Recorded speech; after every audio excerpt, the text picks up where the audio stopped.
सुहाग रात के दिन था, तब लड़का बहुत खुश रहता है। लेकिन जब लड़का लड़की के घूंघट को हटाता है, तब लड़की बहुत खूबसूरत होती है। और लड़का जो होता है इसी खूबसूरती को देखकर शादी करता है। लेकिन लड़का ने कभी नहीं सोचा होगा कि मेरा सुहाग रात के दिन मेरे साथ में ऐसा होगा। दोस्तों, जब लड़का लड़की के घूंघट को हटाता है, तब लड़की जो होती है लड़का से बोलने लगती है कि तुम मेरे साथ में कुछ भी करो, लेकिन सुबह मेरी लाश को मेरे घर वालों को भेज देना। अब यह बात सुनकर लड़का जो होता है हैरान हो जाता है कि आखिर लड़की यह सब बात कैसे कर रही है। तब लड़का जो होता है इस लड़की को समझाने का कोशिश करता है, लेकिन लड़की अपने जिद पर अड़ी हुई रहती है। दोस्तों, यह जो कहानी है सच्ची घटना पर आधारित है। नमस्कार दोस्तों, मेरा नाम है गुड्डू, और अगर आप इस चैनल पर पहली बार आए हैं तो आपसे एक ही रिक्वेस्ट है कि इस वीडियो को लाइक कर दीजिए और चैनल को सब्सक्राइब कर दीजिए, जिससे कि मेरा हौसला बढ़ा रहे।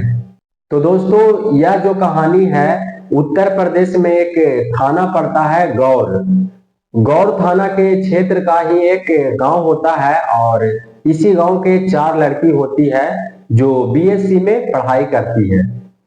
अब यह 4 लड़की जो होती है साथ में पढ़ने के लिए घर से निकलती है, और पढ़ाई करके चारों दोस्त साथ में ही आती है। दोस्तों, रास्ता में एक सुंदर पुल मिलता है, और पुल जो होता है काफी सुंदर होता है। तभी वहां पर अक्सर लोग बैठते हैं और फोटो खिंचवाते हैं। दोस्तों, यह जो लड़की होती है प्रतिदिन पढ़ाई करने के लिए अपने घर से इसी पुल से अपने ट्यूशन की ओर जाती थी। तभी यहाँ पर कुछ लोग जो होते हैं वह मछली मार रहे होते हैं। तभी उसमें से एक लड़का जो होता है वह काफी सुंदर होता है, और इस लड़का का नाम होता है सोनू निषाद। दोस्तों, 4 जो लड़की होती है उसमें से एक लड़की इस लड़के को आकर कहती है कि हमको भी मछली मारने के लिए सिखा दो। दोस्तों, इस लड़की का नाम होता है सीमा। अब सोनू जो होता है सीमा से बोलता है तुम यह काम क्यों करोगी, यह सब अच्छा काम नहीं है। तब सीमा जो होती है वह बोलती है कि मैं भी मछली खाता हूँ।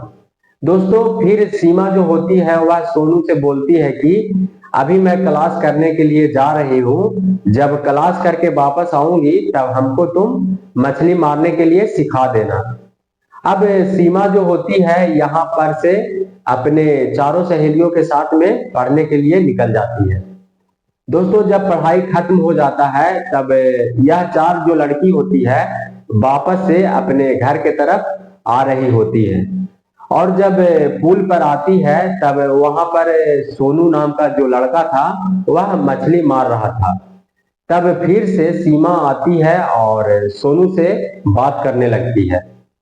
तब सोनू जो होता है सीमा को मछली पकड़ने के लिए तरीका सिखाता है, और फिर सोनू कांटा को पानी में डालता है, और फिर कुछ देर के बाद जब उसमें मछली फंस जाती है तब सोनू सीमा से बोलता है कि अब इस डंडे को ऊपर की तरफ से खींचो। तब सीमा जो होती है डंडे को ऊपर की तरफ खींचती है, लेकिन सीमा से नहीं खिंचा रहा था। तब सीमा सोनू से बोलती है कि तुम्हारा मछली कहीं भाग न जाए, तुम पकड़कर खींचो।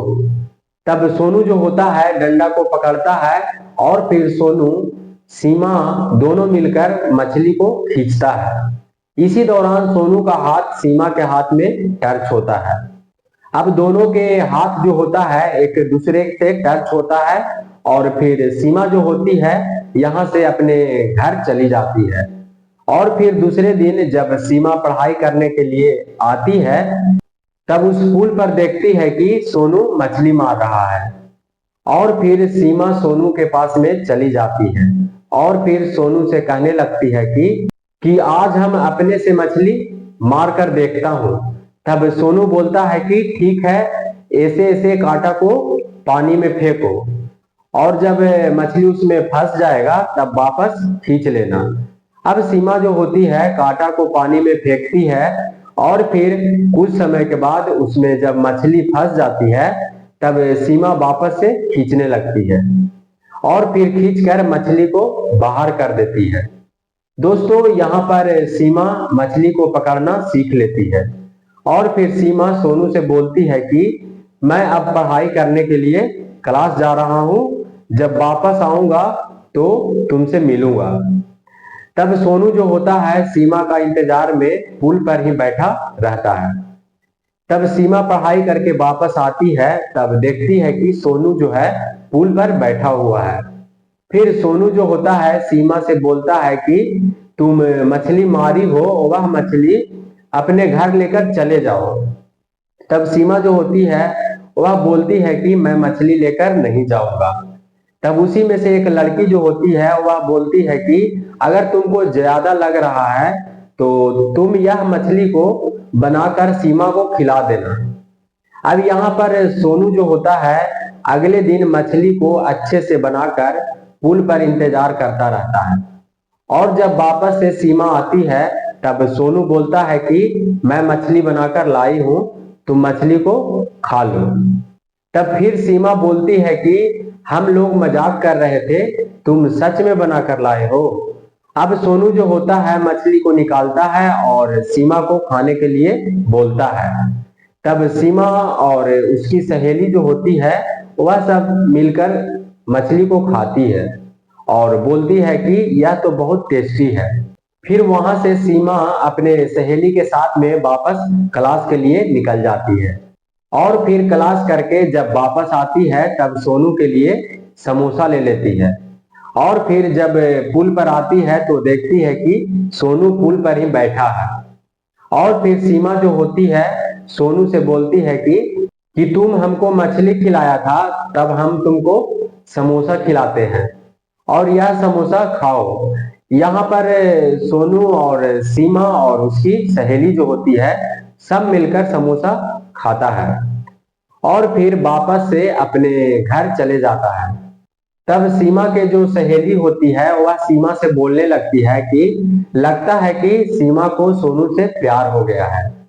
तब यहाँ पर सीमा जो होती है मुस्कुराने लगती है और अपने सहेली से बोलने लगती है कि ऐसा कुछ नहीं है। दोस्तों अब यह सब बात जो होता है सीमा के घर वालों को पता चल जाता है।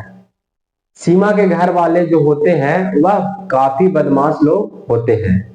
तब सीमा के भाई जो होता है वह अगले दिन सीमा के पीछे पीछे पुल तक आ जाता है और फिर देखता है कि सीमा सोनू से बात कर रही है।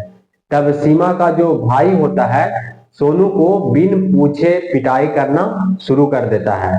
फिर सोनू को सीमा का भाई जो होता है वह बहुत मारता है। दोस्तों अगले दिन सोनू जो होता है पुल पर नहीं आता है। तब सीमा अगले दिन क्लास करने के लिए जाती है, तब वह देखती है कि आज सोनू पुल पर नहीं आया है। अब सीमा जो होती है उदास हो जाती है और उसको लगता है कि सोनू के देखे बिना उसका जो मन है बेचैनी जैसा लगता है। अब सोनू जो होता है वह भी सीमा के देखे बिना बेचैन हो रहा था। तब फिर अगले दिन सोनू जो होता है फिर से उस पुल पर आ जाता है। अब अगले दिन सीमा जो होती है सोनू से मिलती है और फिर दोनों काफी समय तक बात करती हैं। दोस्तों कुछ दिन तक ऐसे ही चलता है और दोनों में इतना गहरा प्यार हो जाता है कि अब दोनों एक दूसरे के बिना नहीं रह पाते हैं। तब सोनू और सीमा दोनों सोचता है कि हम दोनों भागकर शादी कर लेते हैं। तब दोनों मिलकर एक मंदिर में जाता है और शादी कर लेता है।